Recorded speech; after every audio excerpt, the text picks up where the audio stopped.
오늘 시간 여러분의 발걸음이 복되어서 2층, 3층 그리고 영상으로 예배드린 모든 성도들에게 크신 은혜가 임하길 주의 이름으로 축원합니다. 오늘 말씀의 제목은 베드로는 반석일까 짱돌일까, 이런 제목으로 은혜를 나누겠습니다.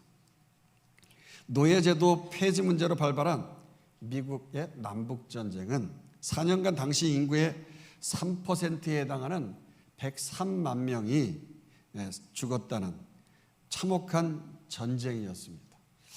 우리가 잘 아는 대로 북쪽에는 백악관을 기도실로 만들었던 아브라함 링컨이 총사령관이었고요. 남쪽엔 개인 막사를 기도실로 만들면서 아무리 바빠도 눈물로 기도하는 로버트 리 장군이 있었답니다. 그리고 서로 자기 편이 싸움에서 이기게 해달라고 기도했는데 하나님은 누구 편을 들어야 할까요? 마찬가지로 그 유명한 요셉 하이든이요, 당시 독일 황제를 위해서 찬가를 작곡을 했는데 오늘 우리가 불렀던 시온성과 같은 교회 210장, 이 곡을 독일 국가로 만든 것이지요. 2차 세계대전 이후에 가사가 개사되긴 했지만 처음에는 하나님이시여 우리 황제를 보호해 주시옵소서, God save the king, God save the king 그러면서 말이지 장엄하게 불렀어요. 그러면서 이에 질사라 대영 제국도 찬송가 70장 피난처 있으니 환난을 당한 자 이리 오라, 우리가 시편 46편을 근거로 해서 개사해서 부르는 찬송곡인데 이 곡에 God save the queen, 그러니까 오늘날에는 그러니까 왕이 되어졌죠. 이제 퀸에서 God save the king 그러면서 하나님이시여 우리나라의 왕을 보호하소서. 그렇게 2차 세계대전 때 서로 싸우면서 지켜달라고 찬가를 부르니까 참 우리 하나님 얼마나 마음이 괴로우셨겠나 싶어요. 근데 오늘 본문은 우리 개신교와 또 로만 캐톨릭 간의 심각한 견해 차이를 보이는 말씀으로서 조금 더 자신의 견해 차이를 꺾으려 하지 않기 때문에 큰 문제가 있는 그런 말씀이지요. 여러분, 예수님께서 이 땅에 인간의 몸을 입으시고 오셨지 않습니까? 그렇게 사사건건 유대인과 종교 지도자들이 율법적으로 예수님과 부딪히면서 공격을 가하고 할 때 우리 예수님께서 어디에 계셨습니까? 한적한 곳이나 산에 올라가셔서 기도를 하셨죠. 또 때때로 유대인들이 절대 오지 못하는 그 이방인 지역, 이방 땅으로 가서 휴식을 하시고 새로운 문명을 접하시면서 스트레스도 푸시고 전도하시는 일도 많이 하셨어요. 우리가 이미 살펴본 대로 얼마 전에 지중해 항구 도시인 사진에 보는 대로 이 가이사랴 바로 위쪽부터 시작하는 그 두로와 시돈 지역, 여기 아름다운 항구 도시가 있는데 이러한 지역을 수로보니게 지역이라고 하는 것이죠. 그러니까 이 지중해 항구 도시 가이사랴 위쪽, 가이사랴 저 위쪽은 이제 이방인 지역이에요. 그래서 두로와 시돈 그 지중해 방향 쪽 길쭉하게 거기 되어진 것을 수로보니게 지역이다, 이렇게 얘기합니다. 그 다음으로 데가볼리라고 하는 것인데, 데가라고 하는 것은 10개, 폴리스, 도시라고 하는 것이에요. 갈릴리 동쪽 어떤 산에 올라가서 그 지역에 있는 이방인들에게 7병이의 기적을 주님께서 베푸셨죠. 그러니까 이방인 지역에서는 7병이요, 그리고 유대인 지역에서는 5병이요, 이렇게 동일하게 같이 베푸셨는데 이게 갈릴리 지역 중심에 있는 어느 산에서 주님께서 이렇게 기적을 베푸셨어요. 오늘은 그 데가볼리 이 10개 도시 중에서 예수님의 전도 사역의 최고 북단에 해당하는 지역이라고 볼 수 있는 그 가이사랴 빌립보 지역, 저 북쪽이지요. 다시 한 번 더 엔터를 누르면 나올 것 같아요. 여기 가이사랴 빌립보 지역이 예수님께서 이 지역에 가서 복음을 전하셨습니다. 13절 보도록 하십니다.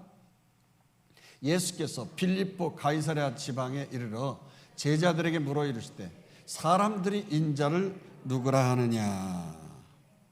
원래 이곳은 이스라엘 최북단의 헐몬산 기슭에 위치한 작은 마을로서 헐몬산의 눈이 녹으면 저렇게 물이 폭포수처럼 쏟아지는 그러니까 이스라엘은 광야 지역, 메마른 지역 아니에요? 근데 북쪽으로 올라갈수록 이렇게 고도가 높아지면서 마지막에는 헐몬산이라고 하는 높은 산이 있어서 여름에 봄에도 가보면 말이죠, 그 산에 계속 눈이 있어요. 이 눈 녹은 물이 저렇게 폭포처럼 쏟아져 내리는 것이죠. 헤롯 대왕이 이 지역은 자기 아들을 4명에게 땅을 나누어서 통치하도록 했는데 이곳 지역을 헤롯 빌립이라고 하는 아들이 통치하게 되어졌어요. 그러니까 이 아내 헤로디아를 배다른 형제 헤롯 안티파스에게 빼앗긴 일로 인하여서 세례 요한이 헤롯 안티파스를 책망했던, 그래서 그 헤롯 빌립이 아내를 빼앗겼던 그러한 그 헤롯 빌립입니다. 그 아들에게, 헤롯 빌립에게 이 헤롯 대왕이 이 지역을 맡기도록 해서 이 지역이 이제 점점 확장되어 간 것이죠. 헤롯 빌립은 어떻게 확장을 시켰느냐고 하면 아부 차원에서 로마 황제를 기르기 위해서 흰 대리석으로 화려한 신전을 만들었어요. 그리고 그 신전 안에 황제의 형상을 만들어 놓고 로마 황제에게 바친 것입니다. 그러니 여러분, 로마 황제가 몹시 기뻐했어요. 자신을 신으로 섬긴다고, 그리고 자신을 제사 지낸다고 거기에다가 형상을 만들어 놓았다니까. 그것을 기념해서 황제의 호칭을 비춰가지고 가이사랴라 이렇게 불러지도록 허락한 것입니다. 그리고 자기 이름 가이사의 명예가 있으니까 도시 발전 후원금을 수시로 보내면서 그 도시를 확장시킬 수 있도록 기마이를 팍팍 쓴 거 아닙니까? 그렇게 가이사랴는 황제의 호칭인 것이죠. 그래서 로마 제국 여러 곳에 세워지게 된 거예요. 두로와 시돈 바로 밑에 처음 서두에서 말씀한 그 지중해 쪽에 있는 것은 그냥 가이사라라고 이렇게 도시가 가이사랴라고 해요. 따라서 거기와 구분되어지는 다른 도시인 오늘 본문에 나오고 있는 헤롯 빌립이 세운 것은 가이사라 빌립보라고 해서 헤롯 빌립의 이름을 같이 포함시킨 가이사라 빌립보. 여기서는 지중해 바닷가 쪽이 아닌 내륙 쪽에 있는 것이에요. 자, 그리고 오늘 본문에는 가이사라 빌립보라고 하지 아니하고 빌립보 가이사라라고 말하고 있어요. 자기 이름을 먼저 앞세우는 이러한 이름을 붙이고 있죠. 그렇게 황제의 도시가 되면서 로마 황제를 숭배하는 사람들도 또 모이고, 원래부터 그곳은 이제 가나안 족속들이 살고 있었기 때문에 바알과 아세라 신을 비롯해서 판이라고 하는 이 다산의 신을 모시는 우상 숭배자들이 있었어요. 여기에 가보니까는 말이죠, 절벽 밑에다가 신전을 세워놨는데 그 신전은 다 부서져 가지고 대리석은 다 훔쳐가고 해서 조각들만 남아있고, 그 벽에 이제 남아있는 이렇게 파여져 있는 그런 신전들, 조그만 신들을 모시는 또 그런 자국들이 있는데 그것을 복원해 놓은 것이 이제 저런 것이고, 오른쪽 위에 사진이 현장 사진이죠. 그러다 보니까 이런 우상 숭배자들이 이제 모이게 되어지고, 한마디로 잡신의 도시로서 휴가차 왔다가 관광하면서 많은 사람들이 성지순례하는 곳이 되면서 점점 더 빌립보 가이사랴 도시가 커지게 되어진 것입니다. 주님은 이런 도시에 오셔서 제자들에게 사람들이 나를 누구라 하느냐라고 물으신 거예요. 이때 제자들의 대답이 14절에 나오고 있습니다. 읽어보십시다.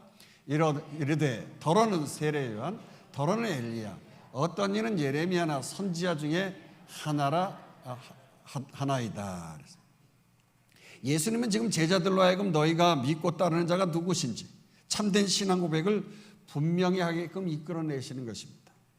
이때 제자들은 아니 예수님을 누구라고 하는지 몰라서 묻습니까?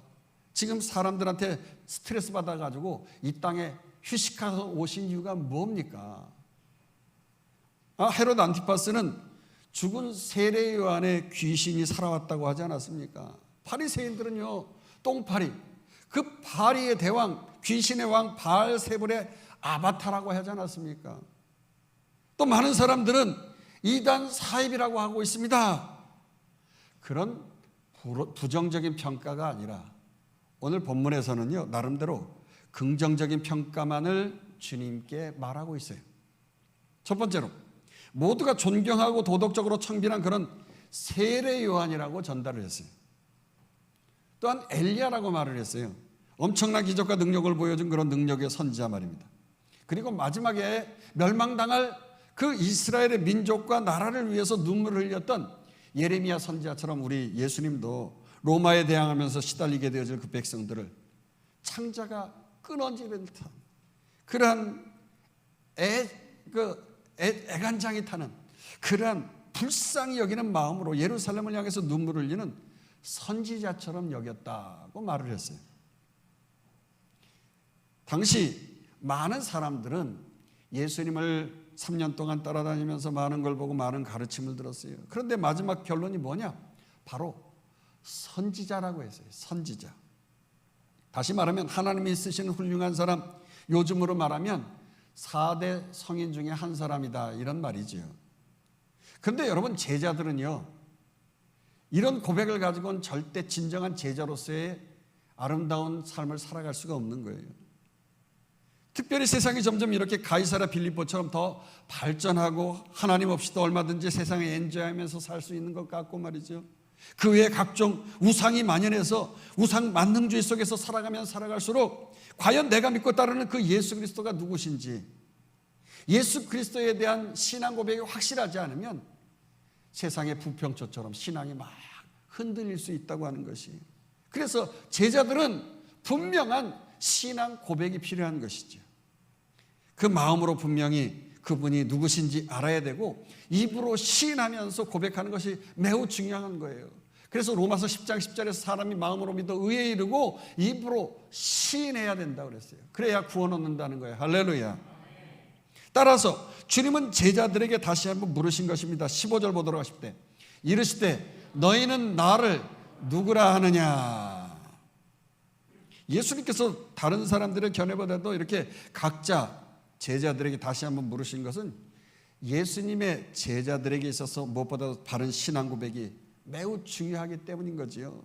자, 이때 시몬 베드로가 모든 제자들을 대표하면서 아주 퍼펙트하고도 중요한 그 100점짜리 신앙 고백을 합니다. 16절 시몬 베드로가 대답하여 이르되 주는 그리스도시요 살아계신 하나님의 아들이시니이다. 우리 다시 한번 읽으십시다. 시몬 베드로가 대답하여 이르되 주는 그리스도시요 살아계신 하나님의 아들이시니이다. 이게 참 중요해요. 주는 그리스도시요 라고 했고요, 또 살아계신 하나님의 아들이다 라고 했어요. 자, 이 말이 매우 중요한데, 일단 주라고 하는 것은 아도나이가 아니라 당신이라고 하는 뜻이에요. 평범한 당신. 그리스도시요라고 하는 것은 기름 부음을 받은 자, 그리스도. 여러분, 구약시대 때 왕이나 선지자나 제사장들은 그들을 세울 때 머리에다가 기름을 부어서 그들을 세우게 되어졌죠. 그것처럼 주님, 당신은 우리를 대신해서 하나님께서 모든 속죄의 대사를 드리게 되어질 때에 제사장을 세우는 것처럼 우리의 죄 문제를 해결해 주시는 그 제사장과 같은 분이십니다. 이렇게 고백하는 것이고, 또 하나님 말씀을 따라서 깨닫게 해주시는 그 말씀을 대신 전해주시는 선지자처럼 그런 선지자 같은 분이시다, 이렇게 고백하는 것이기도 하고, 또 말씀으로 우리의 다스려 주시고 통치해 주시고 우리의 삶을 보호해 주시는 우리의 온 땅의 주인 되시는 만왕의 왕이라고 그렇게 지금 선지자로, 그렇게 제사장으로, 왕으로 그렇게 고백하고 있는 것입니다. 이 말은 무슨 말이냐고 하면 천지 만물을 창조하시고 전능하신 그 하나님이, 그렇게 아주 시퍼렇게 살아계신 하나님이 이 땅에 사람의 몸을 입으시고 인자로 사람의 아들로 그렇게 내 눈앞에 보여주고 있다고 하는 것이, 이 말이 보통 말이 아닌 것입니다. 베드로의 이 말은 지금 우리 기독교의 신앙의 근간을 세우고 핵심이 되어지는 아주 중요한 신앙 고백인 것이죠. 예수 그리스도란 하나님이신 동시에 단 사람의 몸을 입으신 인자로 오신 하나님의 아들인 줄로 믿습니다. 그 하나님의 아들은 하나님 나라 우편에 앉아 계셔야 하는데, 지금 그 하나님의 아들이 시퍼렇게 살아계셔서 베드로 앞에, 그 눈앞에 완벽한 100%의 사람으로 나타나 계신다 이런 고백이거든요. 그런데 여러분, 왜 하나님이 사람의 몸을 입으시고 이 땅에 오셨습니까? 구약에 예언한 대로 인류를 구원하시고자 이 땅에 오신 줄로 믿습니다. 구원이란 히브리 말로 예슈아라고 해서 예수 그리스도의 이름이 바로 구원이란 이름의 뜻이죠. 그 이름 안에 구원의 역사가 포함되어져 있는 것이에요. 따라서 100% 하나님이신 동시에 100% 인간인 예수를 믿고 구원받는다는 것은 비단 영적인 구원뿐 아니라 죽어서 영원히 천국 가는 영생복락 누리는 육적인 구원과 영혼의 구원을 함께 포함하고 있는 것이죠. 또 100% 인간의 모습으로 완전하게 오셨기 때문에 100% 육적인 구원도 우리가 믿음으로 얻는다는 거예요. 그러니까 영혼이 잘된 것 같이 그 영혼이 죄악에서 회복됨을 통하여서 죄에서 구원받고 죄로 말미암아 따라오는 모든 저주의 그 영향력들, 다시 말하면 가난과 궁핍과 질병과 고독과 절망에서 벗어나는 육적, 혼적, 종합적인 모든 구원을 포함해서 얘기하고 있는 거예요. 할렐루야. 우리를 혼적으로 정신적으로 막 그냥 우울케 하고 두렵게 하고 그래서 흑암 가운데서 살아가게 하는 그런 홍적이고 육적인 모든 영역에서의 총체적인 구원. 그래서 영혼이 잘된 같이 범사가 잘되고 육신의 몸까지 강건하게 되어지는 복을 받고 살아가게 될 수 있는 줄로 믿습니다. 따라서 내가 믿는 예수 그리스도가 어떤 분이신지, 예수 그리스도가 우리를 위해서 이루신 그 구원의 역사가 어떤 것인지 우리가 확실히 알고 우리의 입을 열어서 시인하고 신앙 고백하지 않고는 그 자녀의 권세를 누릴 수가 없는 거예요. 우리가 힘있게 몸된 교회 또한 사명도 감당할 수도 없고요. 하늘의 천국의 열쇠를 가지고 철커덕 풀어서 말이죠, 구원의 선물을 우리가 받아서 그걸 까먹어 가면서 기쁘고 행복하게 누릴 수 있는 그러한 일도 없는 것이에요. 그렇기 때문에 신앙생활할 때 그냥 부평초처럼 갈팡질팡하면서 흔들리고 헤매면서 살아갈 수밖에 없는 거죠. 그래서 베드로처럼 이 신앙 고백, 주는 그리스도시여 살아계신 하나님의 아들이십니다, 이런 고백을 하지 못한 그런 신앙생활을 하게 되어지면 복된 신앙생활을 할 수 없어요. 그래서 예수님께서 베드로를 극찬하신 겁니다. 이제까지 믿음이 적은 자다 이렇게 책만 들었는데 정말이지 처음으로 복된 자라고 베드로를 크게 칭찬하신 거예요. 17절 보도록 하십시다. 예수께서 대답하여 이르시되 바요나 시몬아 내가 복이 있도다. 이를 내게 알게 한 이는 혈육이 아니요 하늘에 계신 내 아버지시니라. 여기서 바라고 하는 것은 아들이란 말이고요, 요나라고 하는 것은 요나의 아들, 또 요한의 아들이란 말도 됐는데 시몬은 흔들리다, 굴러다니다 이런 말이에요. 그런데 갈릴리 바다처럼 흔들리고 짱털처럼 이리저리 사람이나 환경에 의해서 차이고 굴러다니던 그런 인생이 말이죠, 예수님을 100% 영적인 구원, 100% 육적인 구원자로 그렇게 고백을 하니 이거 정말 게임 끝난 거 아니겠어요? 네가 이런 고백을 한 것은 너희 아비 요나 그런 가문의 힘 때문도 아니고 혈육의 힘 때문도 아니고 오직 하나님의 은혜고 성령의 감화 감동으로 나 예수를 하나님의 아들 구원자라고 계시받아서 고백할 수 있는 거라고 그렇게 칭찬해 주신 거예요. 할렐루야. 그러면서 우리 주님께서 베드로를 향해서 더 복된 축복을 해 주시는데 18절 읽겠습니다. 이게 이 말씀이 문제인 것이죠. 18절 보도록 하십시다. 또 내가 내게 이르노니 너는 베드로라, 내가 이 반석 위에 내 교회를 세우리니 음부의 권세가 이기지 못하리라. 여기서 우리 기독교와 캐톨릭이 갈라지게 되어진 거예요. 그냥 단순히 문맥적으로 쭉 보면 주님이 베드로를 칭찬하면서 반석 위에 나의 교회를 세울 것인데 음부의 권세가 이기지 못하는 천국 역사를 줄 것이니까 앞으로 내 후임으로 계속 이어지는 후계자가 다스리는 교회만이 참 나의 교회다, 즉 그리스도의 교회가 될 거니까 거기에서 축복받는다, 뭐 이렇게 19절까지 쭉 그렇게 해석할 수 있는데 이거는 캐톨릭에서 해석하는 말이에요. 캐톨릭에서. 그러나 조금만 더 깊이 원어적으로 살펴보면 저들의 해석이 잘못된 것을 알 수가 있어요. 일단 18절에 보면 너는 베드로라 라고 할 때 베드로는 반석이라고 해석을 하는데 이것은 원어로 페트로스라고 해요. 페트로스. 그리고 내가 이 반석 위에 라고 할 때도 여기도 반석인데 이것은 페트라라고 하는 것이죠. 그러니까 원어로 다른 거예요. 앞에 베드로는 페트로스고 뒤에 반석은 페트라. 두 단어가 엄연히 다른 것이에요. 물론 앞에 베드로 페트로스는 남성 명사고 뒤에 반석 페트라인 이것은 여성 명사인데 의미나 단어가 동일한 것 같아요. 비슷한 것 같아요. 왜냐하면 예수님께서 친히 베드로를 게바라하셨거든요. 당시에 바벨론에 끌려갔다가 다시 돌아온 민족들이 이제 예수님 시대에도 아람어라고 하는 걸 사용했거든요. 우리 이제 일본 식민지에 있을 때 이 종갓나 새끼 그래가면서 우리 옛날 저는 어렸을 때 그런 바보 그런 걸 갖다가 일본 말로도 막 그렇게 얘기했던 생각이 나요. 뭐라고 빠가야로 맞는 말이에요? 빠가 빠가 그게 이제 바보 그런 말인 것 같은데 이 빠가야로 막 순사들이 그러잖아요. 어렸을 때는 막 그런 장난 놀면서 저 어렸을 때도 그런 말을 썼어요.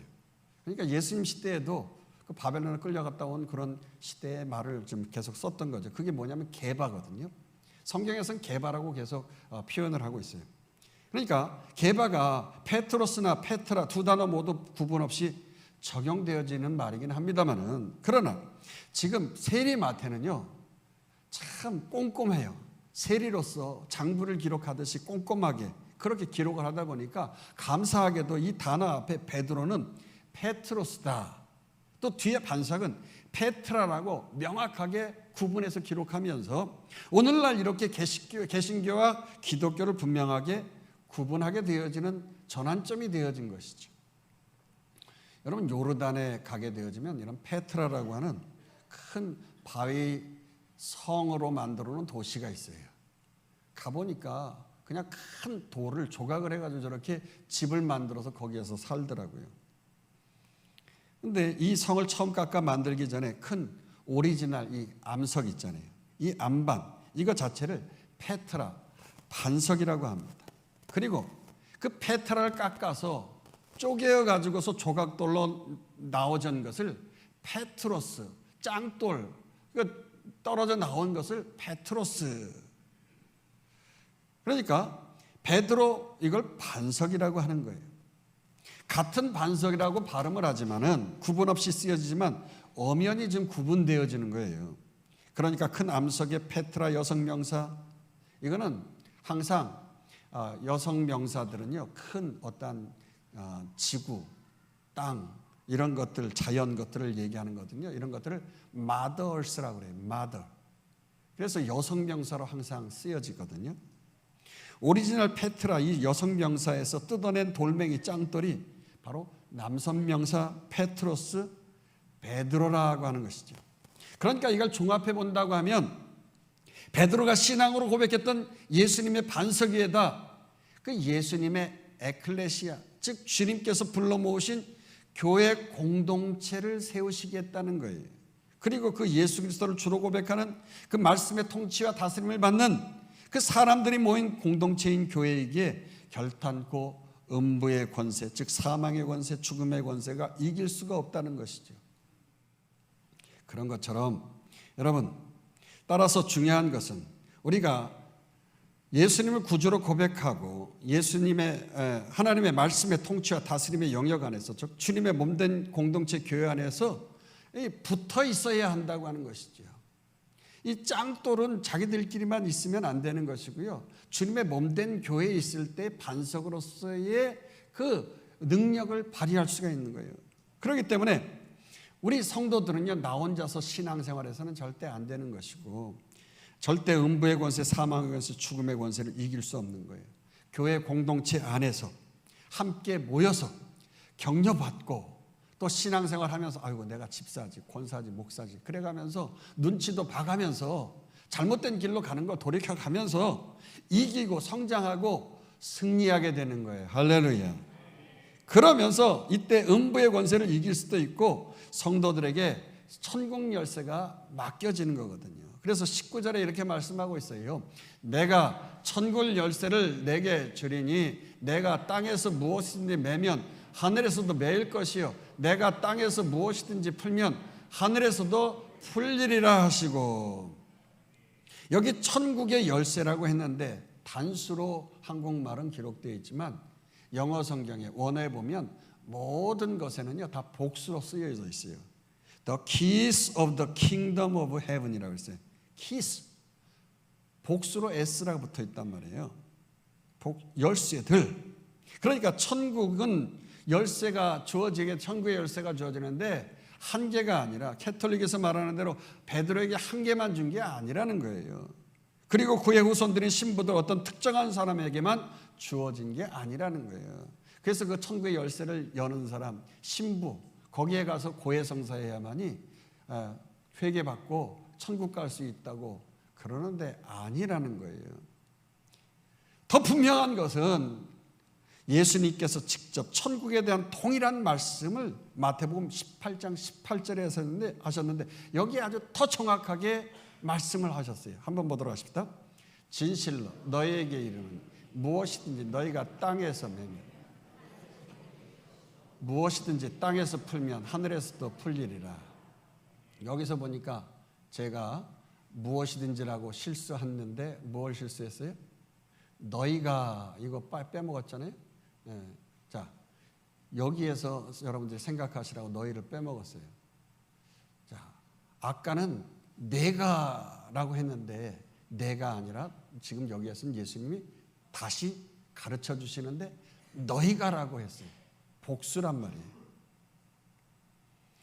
지금 베드로 같은 특정한 사람뿐만 아니라 베드로의 신앙 고백과 동일하게 예수 그리스도를 구세주로 고백하면서 그분의 말씀과 통치와 다스림을 받은 모든 성도에게 이미 그 열쇠들이 주어졌기 때문에 서로 열쇠들이 유기체로 주어진 사람들끼리 서로 주거니 받거니 하면서 돕고 살리고 나누면서 승리의 열쇠를 가지기를 축원합니다. 구약의 제사장이나 오늘날 교황과 같은 인간의 중재자 없이도 예수 그리스도의 보혈을 힘입고 하나님께로 나아갈 수 있는 우리 모두에게 자녀의 권세가 주어진 거예요. 한마디로 베드로의 이 고백으로 예수님과 제자들의 사역은 대분기점을 맞게 되어진 거란 말이에요. 그러나 그럼에도 불구하고 아직까지는 십자가의 방해 세력이 있기 때문에 조심하고 경계심을 늦추지 말아야 할 때라고 말씀하셨어요. 20절에서 21절. 이에 제자들에게 경고하사 자기가 그리스도인 것을 아무에게도 이르지 말라 하시니라. 이때로부터 예수 그리스도께서 자기가 예루살렘에 올라가 장로들과 대제사장들과 서기관들에게 많은 고난을 받고 죽임을 당하고 제3일에 살아나야 할 것을 제자들에게 비로소 나타내시니. 참 이게 얼마나 엄중한 순간인가요? 십자가 사역을 위하여서 대분기점을 맞는 순간이고 부활 승리에 대한 첫 번째 선포를 하신 그런 중차대한 순간입니다. 여기 21절에 보니까 이때로부터 비로소 그랬어요. 이때로부터 제자들에게 비로소, 이 말이 중요하죠. 바로 예수님 당신이 십자가에서 고난당하시고 죽으시고 부활하실 것을 나타내셨다는 거예요. 그렇습니다. 우리가 신앙 고백을 분명히 해야 한다는 것이 이게 중요한 것이에요. 예수가 그리스도고 나의 구세주라는 분명한 고백이 있어야 우리의 신앙이 성장하고 축복받고 업그레이드 될 수 있는 거예요. 그런데 문제는 신앙 고백 이유, 이게 더 중요하다는 거예요. 100점짜리 신앙 고백을 베드로가 했을지라도 하나님의 일이냐 사람의 일이냐, 여기 순간 짱돌이냐 반석이냐로 바뀐다는 것이죠. 그래서 베드로는 이 일 때문에 짱돌로 전락을 하고 말았어요. 그래서 예수님께 이렇게 항변하기 시작합니다. 22절 보도록 하십시다. 베드로가 예수를 붙들고 항변하여 이르되 주여 그리 마옵소서, 이 일이 결코 주께 미치지 아니하리이다. 베드로가 반석인 페트로가 아니라 그저 반석에서 쪼개져 나온 페트로스, 짱돌로서 사람들에 의해서 이리 차이고 저리 차이고 이리 굴러다니고 저리 굴러다니다가 심지어 예수님의 발에 탁 하니 걸려가지고 걸림돌이 되어지는, 그 짱돌이 되어지는 인생이 될 수밖에 없다는 이 결정적인 단서의 말씀이 바로 여기 나오는 것이죠. 지금 베드로가 그 우악스러운 어부의 손으로 탁 예수님을 잡으면서 말이에요, 마구 항변하면서 화를 냈다는 거예요. 아니 지금 예수님 제정신이세요? 할 말이 있고 못할 말이 있지 도대체 우리 보고 뭐 하자는 겁니까? 아니 우리가 예수님 이렇게 3년 동안 죽으라고 따라다녔는데 뭐 예루살렘에 가서 죽는다고요? 절대 안 됩니다. 그럴 수 없습니다. 그러면서 지금 사탄처럼 돼가지고서 주님의 인류 구원 사역을 막으면서 항변하기 시작한 거죠. 결국 이 말씀은 베드로를 흠이 없고 오류가 없는 무호한 그 캐톨릭의 일대 교황이다 이렇게 추대를 했는데, 바로 이 베드로는 무흠한 게 아니고 무호한 게 아니라 잘못됐다고 하는 걸 지금 알려주는 거 아니겠어요, 이 본문이? 그래서 예수님께서 계속해서 이렇게 말씀하신 거 아닙니까? 23절 예수께서 돌이키시며 베드로에게 이르시되 사탄아 내 뒤로 물러가라. 너는 나를 넘어지게 하는 자로다. 내가 하나님의 일을 생각하지 아니하 도리어 사람의 일을 생각하는도다 하시고, 그래요. 지금 저번에 수로보니게 여인에게 새끼개라고 막말을 하시더니 이번에는 방금 칭찬한 베드로에게 사탄이라고 막말을 하시지 않습니까? 근데 여기 사탄아 물러가라 이 말은 주님께서 어디서 하신 말씀 아니에요? 그래요. 광야에서 마지막 3번째 시험을 당할 때 사탄 마귀에게 하신 말씀 아니에요? 그때도 사탄이 베드로처럼 똑같이 예수님을 향해서 메시아라고 일컬었단 말이에요. 예수님께서 광야에서 40일 동안 금식 기도를 하실 때 그래 네가 메시아 맞아, 맞단 말이야. 그러니까 지금 네가 메시아거든 돌로 떡덩이를 한번 만들어봐. 시커 배부르게 먹어보라고. 뭐처럼 그렇게 쫄쫄 굶고 있어? 높은 곳에 그리고 뛰어내려 많은 사람들에게 센세이션하게 한 그런 모습을 좀 보여주라고, 인기 짱이 되도록 말이야. 그리고 나에게 한번 절해봐. 내가 온 천하를 너에게 다 줄 테니까 이거 한번 손아귀에 탁 거머쥐어 봐라고. 행복할 거야. 그렇게 얼마든지 메시아라고 주는 그리스도라고 고백하면서 철저히 사람의 일을, 사탄이 사람의 일을 생각하게 했단 말이에요. 마찬가지로 지금 멋지게 주는 그리스도시여 살아계신 하나님의 아들이십니다 고백했던 베드로가 이 예수님에게 절대 안 됩니다. 십자가는 안 돼요. 예루살렘 가가지고서 우리 한 번도 본 적도 없고 정말 느낄 수도 없었던 그런 메시아 왕국 한번 만들어야 되지 않겠습니까? 뽀대나게 한번 영광스럽게 우리 한번 살아봐야 되지 않겠어요? 그러면서 똑같이 사람의 일을 생각했단 말입니다. 그런데 베드로를 일대 교황이라고 여기는 가톨릭 교회가 바로 그랬어요. 사람의 일을 생각했단 말이에요. 하나님의 일을 생각하지 않냐고 도대체 사람의 일을 생각하면서 살아서 결국엔 중세 때 종교 개혁을 일어나게 했어요. 정말 타락한 종교가 되어졌기 때문에 종교 개혁을 일으킨 거 아니에요. 그들은 어떻게 했습니까? 베드로가 거꾸로 매달려 순교한 곳에다가 이렇게 베드로 성당을 세웠어요. 사진에 보는 대로 이 성당을 건축해 놓고 말이죠, 이걸 헌당해야 된다. 그리고 그 베드로 다음 엔터를 쳐보세요. 거기에 보면 글씨가 써 있는데 여기가 베드로가 순교한 자리라고 이렇게 써놓은 자리예요.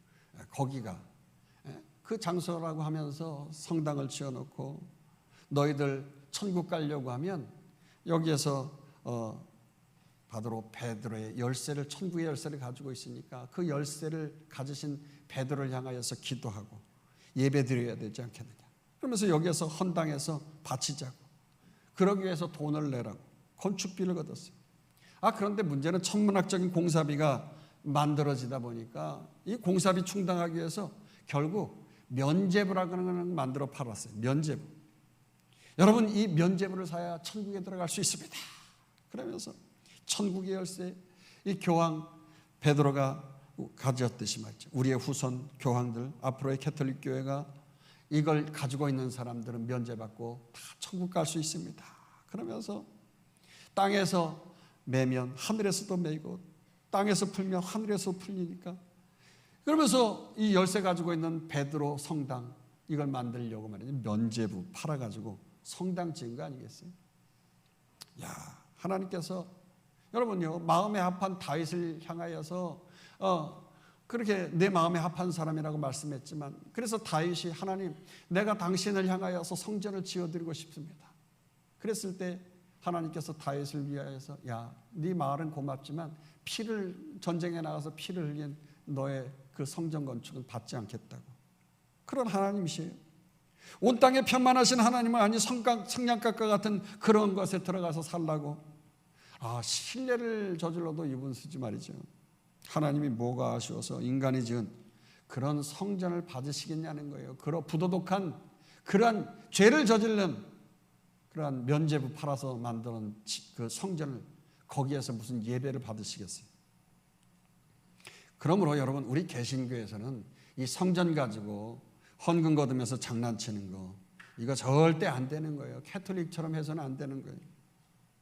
이 본문에 세우시겠다고 하는 그 내 교회, 즉 주님의 교회, 음부의 권세가 이기지 못하는 교회는요, 이런 건축물만을 말하는 게 아니란 말이에요.